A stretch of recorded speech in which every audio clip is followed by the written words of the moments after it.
Namaste, friends. Now that the devotee aspiring for God communion has convinced himself that this is the only path that I want to tread in my life, this is my only goal, that is of God communion, he does not go about seeking God in a mechanical manner. He goes about this as the only ultimate goal of his life. He is completely devoted and solely aspiring for God's grace, not to fulfill any of his material desires, but only to help him tread this arduous path, being his companion, holding his hand through this journey, and not a iota of doubt pops up in the consciousness of the devotee regarding the entity of God. God is more real to him than what his senses can perceive of things around him. He is completely and truly invested in God. Every speck of his being is praying to God,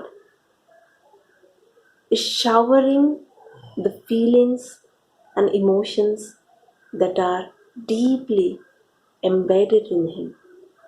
Whatever is there, he is offering to God with utmost love and care. And what does he want in return? He wants the reciprocation of the same feelings from God's end.